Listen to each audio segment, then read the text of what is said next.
Could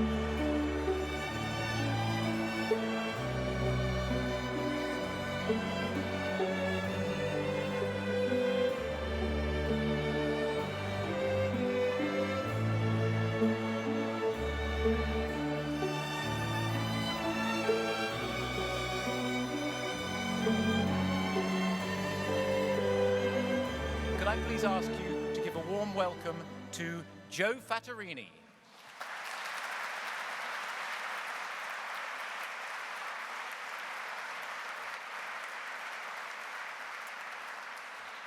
Oh, wow. It's hard, isn't it? It's really hard. When you come up, I just suddenly realized, actually, as you come up, you're going to be pointed at by William Pitt. Now you get to have all the fun stuff in wine because you've done the hard bit. Now you can enjoy the fun stories. William Pitt drank 3 bottles of port a day. He never gave a speech in the House of Commons without drinking at least one.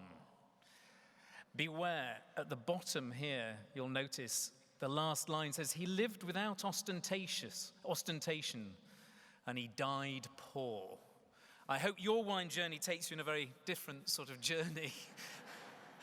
Oh, I remember it very well. It's really, really tough. And honestly, very well done. This is the second time I get to say very well done as well today, because I'm going to, where is this card? Here. Wherever you are, Peter, who's come all the way from Berlin, there he is, he's over there, very well done. Peter is the person I'm speaking to because I met him in a wine shop 2 hours ago, and we were chatting, and he said, I've just passed the WSET Diploma. I was like, oh, well done. I'll see you in a couple of hours. And so here he is. I get to see him again. When you do the diploma, I remember it very well, even though it was a very long time ago, it's a sort of sliding door moment, because as well as going down one path, which is choosing to do the diploma and the work and all the effort, you actually shut a lot of other doors. There's lots of other things you can't do. And all of you will have given up certain things. You know, you will have not been to parties. You will have said no to occasions. You might have put your career on hold. You'll have not bought holidays. You know, it's not cheap to go and do. And I remember this very well. I did the diploma it's more than a quarter of a century ago. There are probably some of you here who were, at the very least, toddlers when I was doing it. And as I was studying, I really fancied this girl who lived just along the same close as me. She was gorgeous. And so every night I would come in, and I've always fancied asking her out. And I thought, no, because I'm going to have to do the diploma. If I get off in a relationship, can't do that. So I never asked her out. And I remember the last day of the exams, I came back, and we lived in York, so you sort of live in these flood-proof houses, and there's a kind of high corridor that you walk along.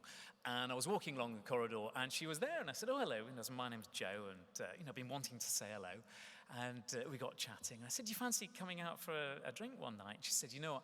She said, for the last 4 or 5 months, I've been really hoping that we would get to chat, and, I really would, but she said, I'll be absolutely honest with you, I got a bit bored of waiting, and tomorrow I'm moving with my mother to the Gambia. So I know that some doors really close when you're doing the diploma.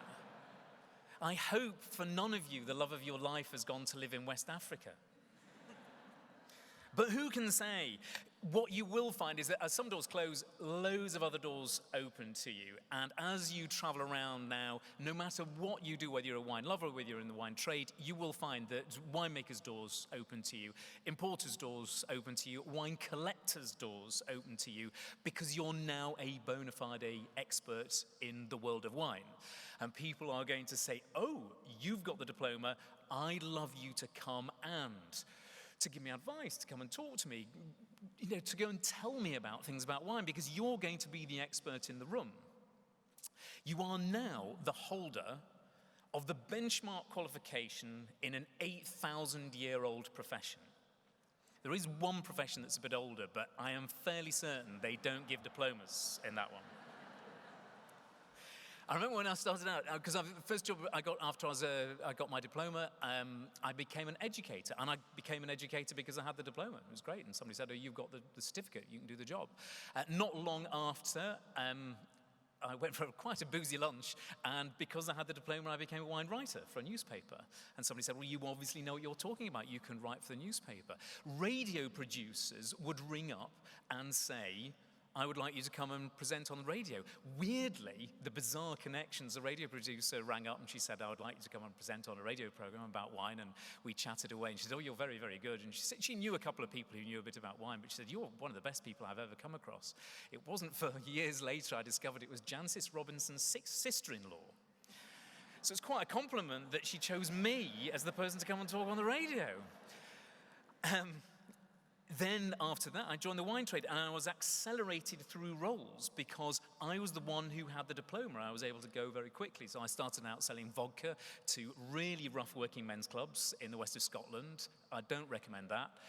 And ended up going and selling wine across Scotland and then north of England and then London, and now I get to go and sell wine to all sorts of people, including the Queen. I never said that. We're not allowed to talk about that. And ultimately, I don't know, did the diploma get me the job on the telly? If I'm brutally honest, if you go and look on YouTube, there is a film of me in a bath of wine, clearly had about as much as William Pitt. And that is the thing that got me the job on telly. But I can tell you about 10 minutes into filming, you suddenly start realizing the only way I'm going to keep this job is remembering all the stuff I learned when I was doing the diploma, because you have to have that background knowledge all the time to be able to refresh. And you've now all got it from every corner of the world. And I really hope you get to enjoy coming up and enjoy your day. This is the start of a journey. It's not the end. I'm going to make an offer to you that lots of diploma graduates I know have made to people in the past. You are joining a community. You're joining a gang. And we're all here to help you out. As your career sort of goes on, don't hesitate to get in touch with people. Don't hesitate to go out and ask other diploma graduates for help. What do I do next? Where do I go? And I make that offer to you all. Don't all send emails at once, because there's like loads of you in the room and it'll take me ages to answer them all. But get in touch. We will go and help you out where we can, and there are lots of other diploma graduates. I said this to somebody last year. If you want to go and work in public policy, go and talk to somebody like Miles Beale at the WSTA. If you want to go and work in business, find business graduates, and we will go and give you a hand. I'm going to put a number on your achievement, because it's extraordinary. You are joining a club that is smaller than the number of people who know how the Large Hadron Collider works. And it's really complicated, is the Large Hadron Collider. So I hope that you'll do like my chum Peter over there. You'll go to a very smart wine shop, you'll buy some very smart wine, and you'll congratulate yourself and give yourself a good pat on the back because you've done something incredible. Enjoy the rest of today. Very, very well done. Thank you.